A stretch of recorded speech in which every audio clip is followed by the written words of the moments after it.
It is absolutely fascinating just what President Trump's MAGA base has been prepared to support and condone from him, and what it hasn't. As he came into his second term in the White House, it seemed as though his core supporters were basically there for him regardless of anything he might decide to do. Trampling over the US Constitution that Republicans are supposed to revere and defend? Yeah, no problem. Bringing in major tariffs and volatility to give the opposite of the lower priced groceries and everything else that he promised? Yeah, fine, we don't get it, but art of the deal or something. On that basis, it seemed like the movement was purely a cult of personality. Whatever the dear leader said today absolutely goes, even if it's the exact opposite of what he said just yesterday. Because if you were a true supporter, you wouldn't even notice or focus on such apparent contradictions. But now we know, and Trump is learning to his cost, that a significant part of MAGA is about ideology, not just about the cult of an individual. And that ideology has certain articles of faith. When Trump bombed Iran, albeit that it was a limited action that, for now at least, was executed and then stopped, nevertheless, part of the base was not happy. Trump had slated his predecessors with their military adventuring. America First was not going to start new wars. Steve Bannon was not happy. Tucker Carlson, of course, was not happy. They then started to worry even more in recent days, as Trump began to criticize Russia's Vladimir Putin, a man that MAGA has come to admire and generally support. And in response to Russia's disinterest in any sort of peace deal, he started talking about sending Ukraine weapons. Now, he was very clear America wasn't going to actually pay for those weapons, so this was still very different from the supposed blank check offered by former President Biden, for instance. But still, a significant portion of the MAGA online faithful were disturbed, because they'd been talked into being rather anti-Ukraine and rather pro-Putin. So the bit of sleight of hand with who paid for the weapons that got sent didn't really seem as important to them as the fact that Trump was suddenly doing the opposite of what they'd learned to believe was the right way to deal with that situation. And then, of course, along came the Jeffrey Epstein case. Trump said that this was a waste of time, people shouldn't be talking about it. Personally, I would be very happily not talking about it, except for someone who doesn't want it to be talked about. President Trump sure is talking about it. A lot. He posted yet another long rant on the topic on social media, and he's now saying that it's radical left Democrats who are promoting all this, just as they did the Steele dossier. This is an attempted reframing to win support. Previously, this issue was one of the ones that MAGA was focused on. Now he's saying, no, it's the other side, the bad people. They're the ones who are pushing this. Such a blatant concept reboot. It comes across as, faintly desperate. Their new scam is what we will forever call the Jeffrey Epstein hoax, he said. More reframing. His core supporters had lined up behind his stated hoaxes, the Fine People hoax, the Russia collusion hoax. By giving this one a name in the same formula, he's referencing those happy times to recategorize it in their brain. But then the next bit is the wild bit, because he holds up his vision of casting out the faint hearts who refuse to reprogram themselves. My past supporters, past in all caps for emphasis, have bought into this bullshit hook, line and sinker. They haven't learned their lesson and probably never will, even after being conned by the lunatic left for 8 long years. People who think this is important are weak, he's saying. They bought into a hoax being perpetrated by the other side. Nobody wants to think of themselves as weak, obviously. Then he makes an appeal to his personal authority. I have had more success in 6 months than perhaps any president in our country's history. And all these people want to talk about, with strong prodding by the fake news and the success-starved Dems, is the Jeffrey Epstein hoax. And then he completes the act of excommunication. Let these weaklings continue forward and do the Democrats' work. Don't even think about talking of our incredible and unprecedented success, because I don't want their support anymore. You hear that? Yes, he campaigned on all this before the election, but now he's saying it was a hoax all along. It was the fake news and the Democrats who wanted it, even though, look, there he is, right there, promising to do this thing. If you think like that, though, you're weak, and strongman Trump doesn't want your support.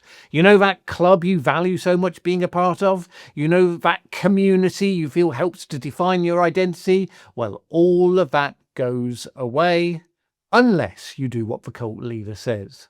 Now, not everyone was convinced by this. House Speaker Mike Johnson even told Benny Johnson that there should be more transparency in the case. We should put everything out there and let the people decide it, he said.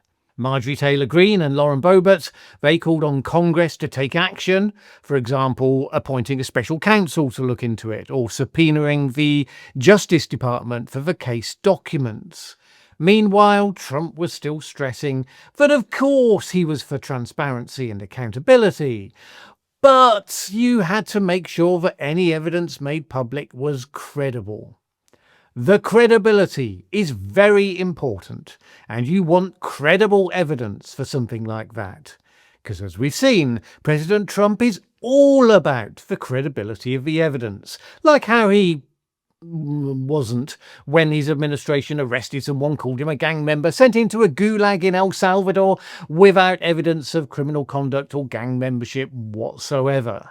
But this is different, because that guy was a nobody and probably not even protected by the Constitution, at least not the authorised Donald Trump version.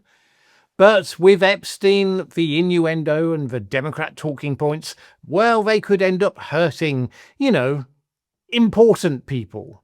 Not with anyone specific in mind, just the sort of innocent people who should anonymously be given the benefit of the doubt. The point is that with all of those cases, Iran, Ukraine, Epstein, Trump is slowly losing the support of a significant slice of his base. The people who were just fine about him being given gold-encrusted planes and engaging in clear crypto insider trading and all the rest of it. This, though, goes into articles of faith. Doesn't necessarily mean that this becomes a massive meltdown split like Trump and Elon Musk style. It could all die down, simmering quietly in the background, but no more than that. But Trump has lost the unquestioning loyalty, and it completely changed the dynamic. It means that his actions will be critically reviewed in the future to see if it matches up to the MAGA orthodoxy that he once defined, but his sense, at least as far as some people are concerned, has betrayed. He will be granted less benefit of the doubt, and that changes the dynamic for the big question of who succeeds Trump. The received wisdom previously was that Trump wholly defined MAGA, no other candidate, not J.D. Vance, not any of the Trump sons, certainly not Marco Rubio, none of them had the star quality to really continue the revolution, which was a problem. Would MAGA just fizzle once Trump himself was no longer leading it? Now, there will still be some of that, but MAGA is being split into the personality cult people on one side and the true ideologues on the other. Ideologues prize conformity to the vision above all else. So what if someone like J.D. Vance or, Steve Bannon or Stephen Miller, so what if they don't have the same charisma? If they can show that they truly get the vision, that they would be better at putting that into practice, and if they can talk about it with the same cruelty, the same uncompromising moral certainty, then that will be someone they could get behind.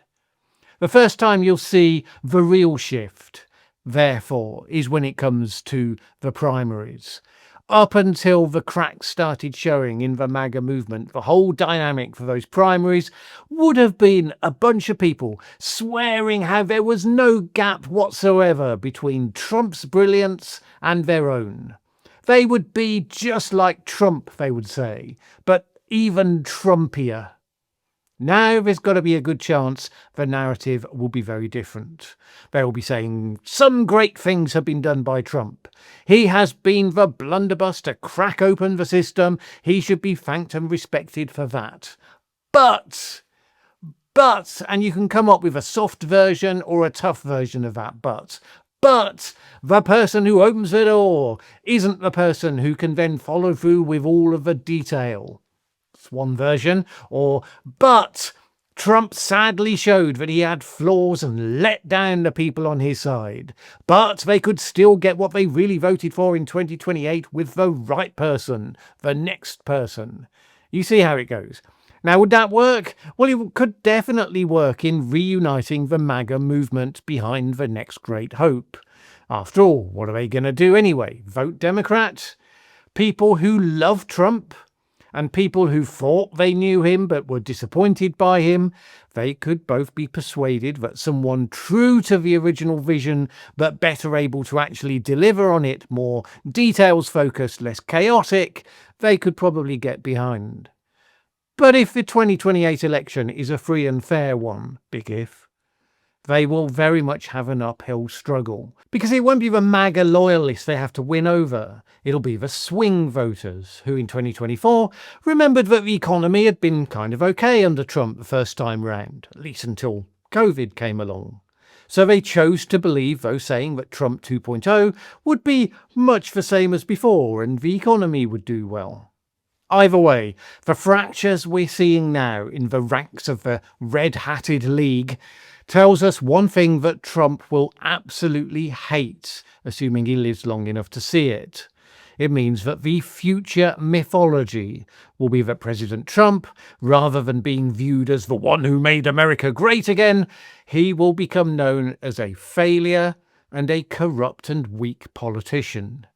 He gets given leeway for many things by his supporters right now that they will be a lot less generous about once the shine has worn off.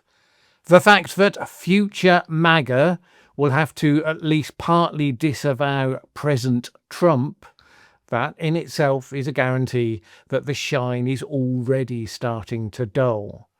Which is why Trump is ranting at his own people, in all caps, on topics that he says he really wishes that nobody was talking about.